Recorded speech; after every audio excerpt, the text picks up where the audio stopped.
Hello, my name's Don Gallagher. I live in Olathe, Kansas. I was originally diagnosed back in the fall of 2019 when I was 62 years old. I was diagnosed with non-small cell lung cancer, adenocarcinoma, originally staged at 3B after my surgery. But I was a non-smoker. I'd never smoked in my life. And when we found out the diagnosis, that was in October of 2019, we were shocked. My family was shocked, my wife, myself, our 3 adult sons. And it was just something I had never thought could happen. I had been suffering from coughing pretty much the whole entire fall in 2019, mainly when I spoke, excuse me, just like now. So I apologize, I will cough a little bit when I'm talking here, but I originally went to my primary care physician. We started some antibiotics, they didn't work. We tried some more, they didn't work, and then he suggested I go see a pulmonologist, and he quickly decided I needed to have a scan, a CT scan of my chest.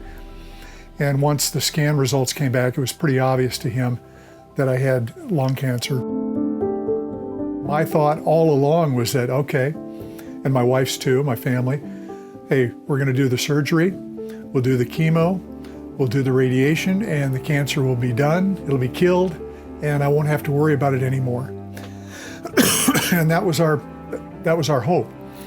As it turned out, that didn't happen. My first scan in June, after the radiation was over, did show some real tiny nodules and some things that could possibly have been infection or inflammation. I was very fortunate, still am very fortunate to have my wife as my primary caregiver, my advocate, my researcher. I mean, she is amazing.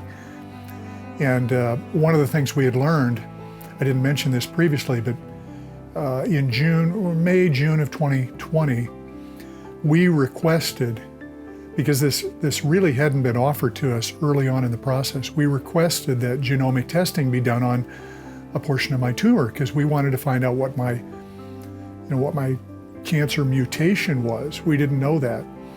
And we felt like it was really necessary in order to think about, well, where do we go in terms of possible future treatments.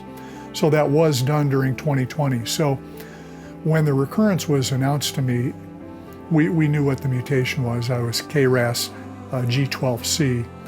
And so we knew that since I was G12C that it was time to look for a trial. But the bigger thing that we did from a cancer perspective was we started looking for clinical trials that we could potentially get involved in to get me on a trial drug. So my wife took the lead on that. And we found a couple different trials. We reached dead ends, frankly.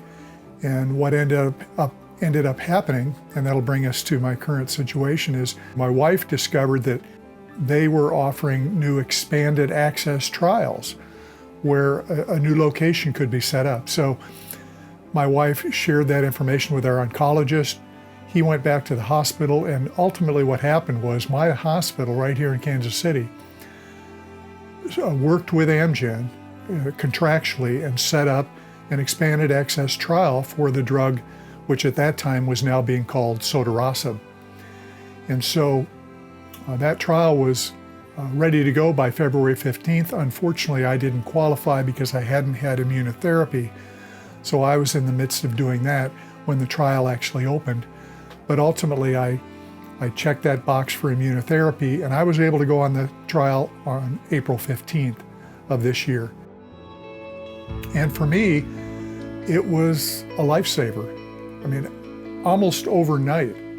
And I was spiraling downhill pretty fast at that point before I got on the drug. So for me, that drug almost overnight took care of my headaches and my fatigue. It reduced my cough dramatically. And it changed the picture entirely for me. It was amazing. I mean, I really have to think of it as a miracle drug. That's kind of where I'm at currently. We're just continuing to scan and monitor to see what's happening with the cancer in my lungs, and then also to find out what happened with this bone met. So that's where I'm at now. In terms of advice I might give you, first and foremost, I would say it's really, really important that you learn how to become your own advocate. Stand up for what you want, do your research, use the internet, connect with other people that are dealing with what you're dealing with.